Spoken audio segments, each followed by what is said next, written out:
Para los habituales del programa recordarán que en las últimas semanas hemos trazado las líneas generales de cómo están algunos centros comerciales, proyectos inconclusos que han quedado tiradas en varios cajones de las diferentes administraciones. Hoy vamos a recuperar eso, pero como concepto general, más que como desarrollo urbanístico o inversión puramente dicha, vamos a hablar precisamente de qué supone o qué es lo que gana, por ejemplo, si es que gana algo el comercio local, no teniendo la competencia de esos modelos comerciales que representan las grandes áreas.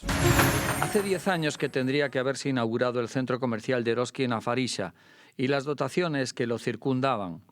Era la previsión del Grupo Vasco cuando presentó su proyecto en enero del 2011. A mediados del 2023, el solar es un predegal. No es el único caso. El Corte Inglés desistió de su intención de construir una gran superficie en Mariña Mansa y con ello poner en valor un solar que a día de hoy sigue como pradería. Por el camino se quedaron más de 250 millones de euros de inversión privada en la ciudad y la posibilidad de revitalizar el casco urbano, una de las áreas de expansión natural. En este programa hemos abordado ya este asunto, efectivamente, desde la perspectiva urbanística, también desde el desarrollo urbano. Ahora lo hacemos desde el análisis económico con David Martínez.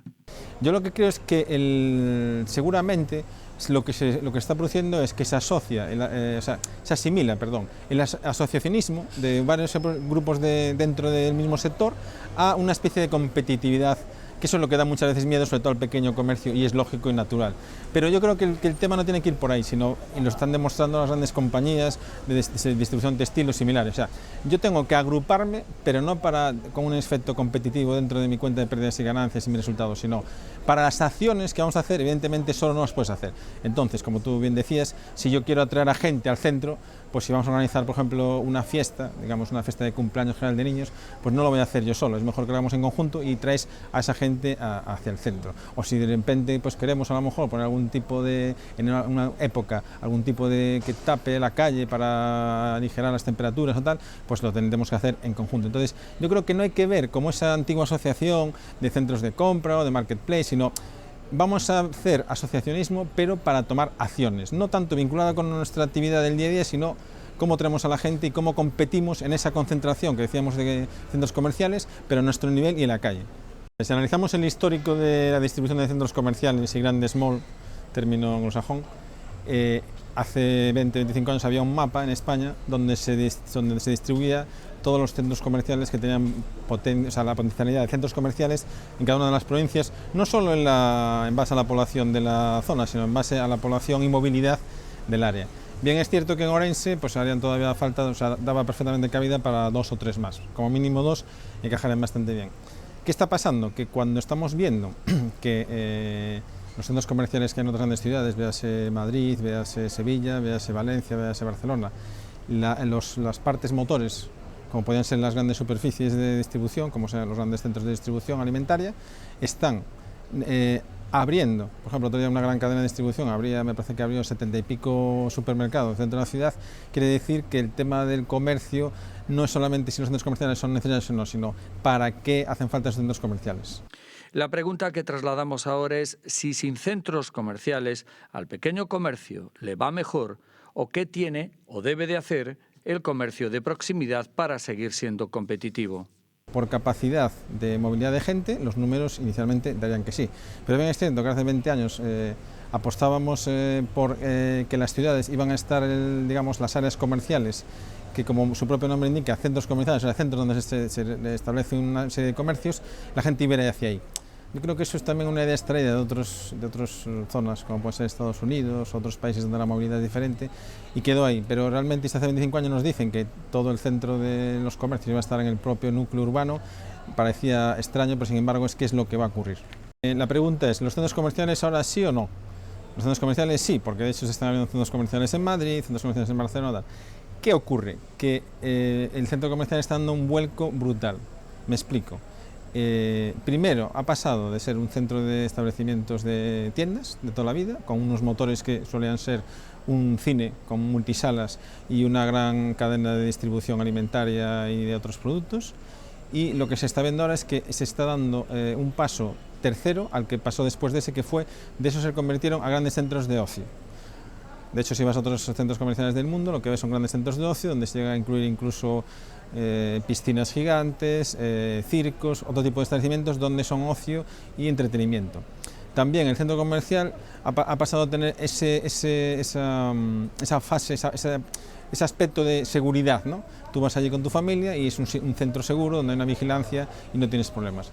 Entonces, y luego además ya se están convirtiendo en un paso siguiente, que es que nosotros ya tenemos tradición histórica en Orense debido a las famosas galerías que ahora están en absoluta decadencia, donde las galerías te encontrabas a lo mejor la asesoría económica con un dentista o con un sastre, ¿no? Entonces los centros comerciales vuelven a ser otra vez esas pequeñas grandes calles concentradas, de tal manera que tú puedes ir a lo mejor al odontólogo, que ahora están a pie de calle, ir a consultar a un abogado y después ir a ver una película. Entonces están reconvirtiéndose y están teniendo otra visibilidad.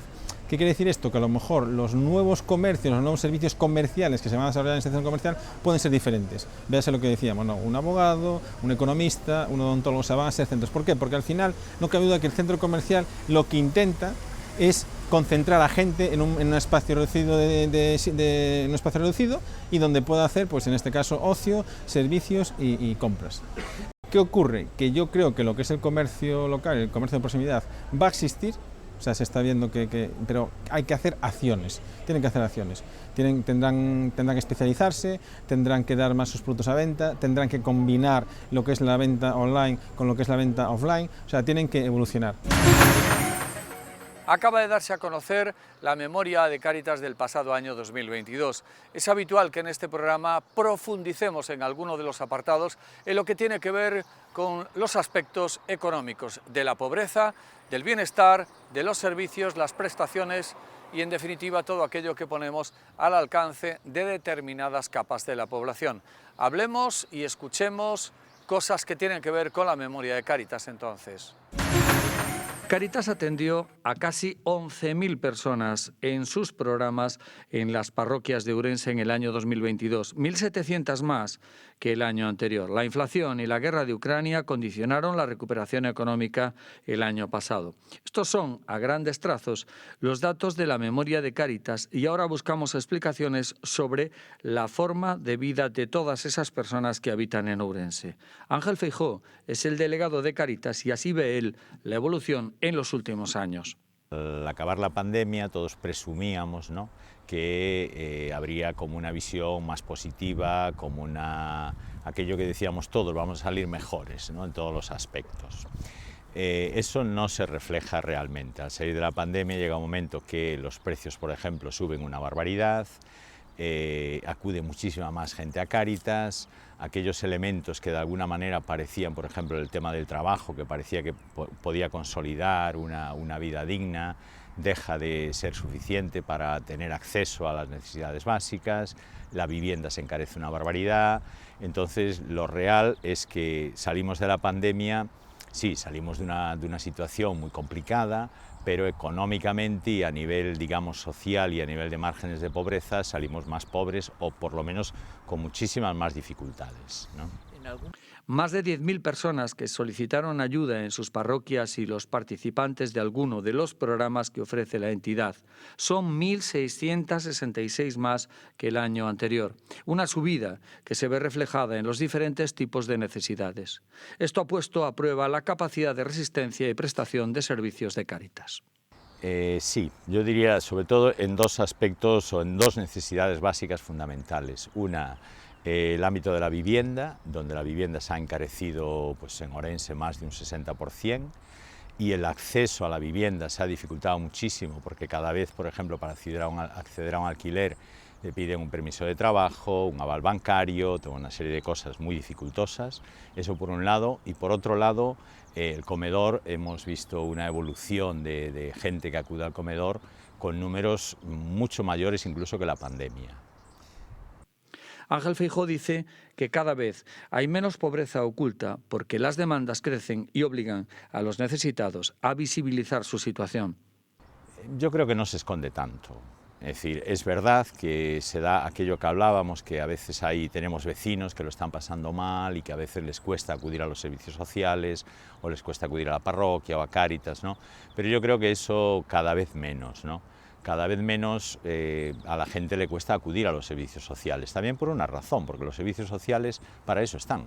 En definitiva, es algo que pagamos entre todos los ciudadanos y es algo que debemos intentar que funcione cada vez mejor, ¿no? Y cuando no somos capaces de acceder a una serie de recursos básicos, pues para eso tenemos que acudir a ellos. Y yo creo que cada vez en ese sentido se esconde menos. El delegado de Cáritas también reflexiona sobre el perfil de las personas que piden las coberturas de la entidad. Yo creo que ha cambiado bastante. Hace, por ejemplo, por nacionalidades. Ahora mismo acuden muchos, quizá más españoles que personas de fuera. En nuestra ciudad vemos, por ejemplo, que los que vienen de fuera de España vemos que han cambiado. Antes veíamos hace 5, 6, 7 años, veíamos, por ejemplo, bastantes grupos de senegaleses, de subsaharianos, que hoy no los vemos tanto. Hoy tenemos mucho más hispanoamericanos y sobre todo su procedencia ha cambiado. Antes era Colombia, Ecuador, ahora vemos por ejemplo que Venezuela han crecido exponencialmente una barbaridad, Cuba han llegado muchísimo, ¿no? En este sentido ha cambiado en buena medida el perfil en el sentido de que hay cada vez más personas, digamos, de aquí, más nacionales, más españoles. Y luego los países de procedencia, digamos, de fuera han variado un poco. Venezuela ya desde hace mucho tiempo, pero desde hace un par de años es una cosa excesiva y Cuba también. Sobre el debate de si hay un exceso de subsidio o si la población extranjera merma derechos a los trabajadores locales, esta es su opinión. Hay como dos bulos que a veces se dicen mucho, ¿no?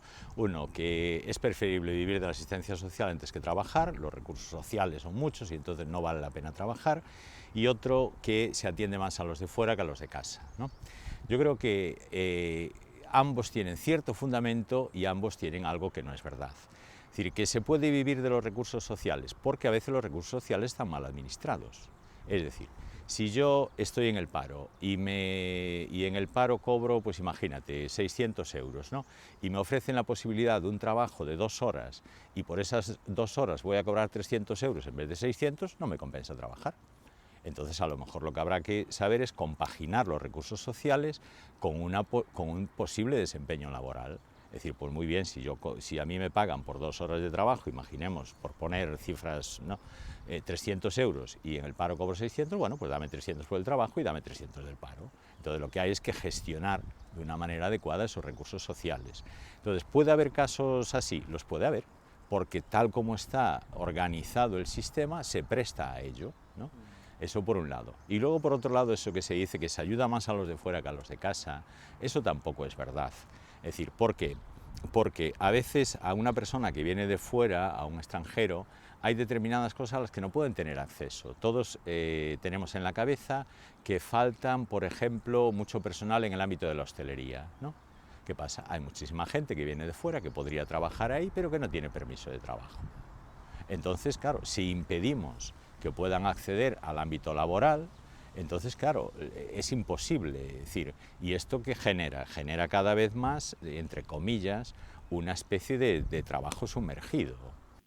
¿Y qué le pide Cáritas a la Administración? Sin duda, más agilidad, menos burocracia y más imaginación. Pero le pediríamos sobre todo a la Administración una mayor agilidad, una mayor imaginación a la hora de gestionar los recursos. Sí nos sentimos acompañados por la ciudadanía, por tantas instituciones sociales, sobre todo en una ciudad como la nuestra, en una provincia como la nuestra, que nos conocemos, que hay esta solidaridad, esta cercanía, y eso nos anima y nos hace sentirnos acompañados. Pero le pedimos sobre todo a la Administración que sean más imaginativos más imaginativos y más rápidos, a la hora de gestionar todas las posibles ayudas sociales. En ese sentido, el tema de la pandemia, del acceso informático, digamos, universal a todo este tipo de recursos, yo creo que ha sido muy perjudicial para muchas de estas personas que están en la exclusión social y para muchos de nuestros mayores. Ustedes posiblemente habrán escuchado en muchas ocasiones el término PAC, la sigla PAC, Política agraria común. ¿Qué significa? Bueno, pues llega el momento en el que vamos a conocer un poquito más de este recurso que pone a disposición de los trabajadores y también de las empresas del sector primario la Unión Europea.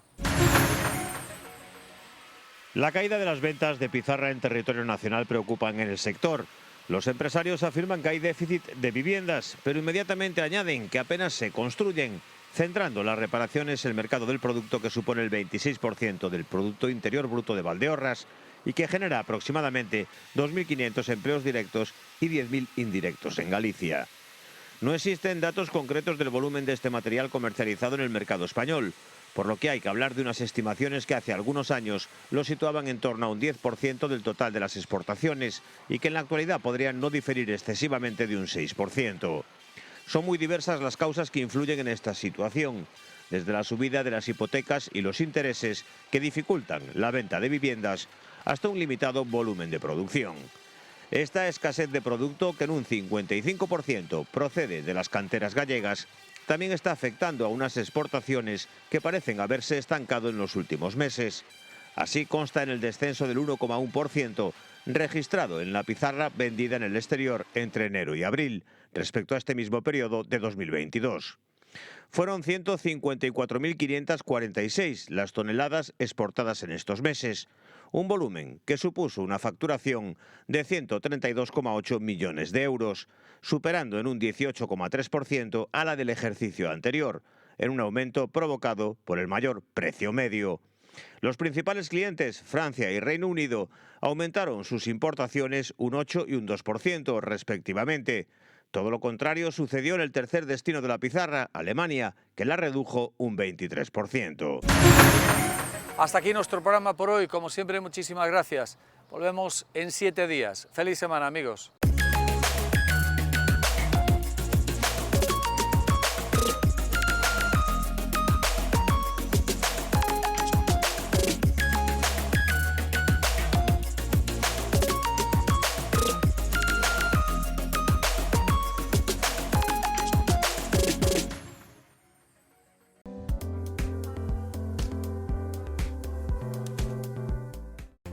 En Blanco Quintas ofrecemos nuestros productos y servicios tanto a particulares como a profesionales. Trabajamos con las mejores calidades en cuartos de baño y materiales de construcción. Asesoramiento personalizado y financiación sin intereses. Blanco Quintas, profesionales a su servicio.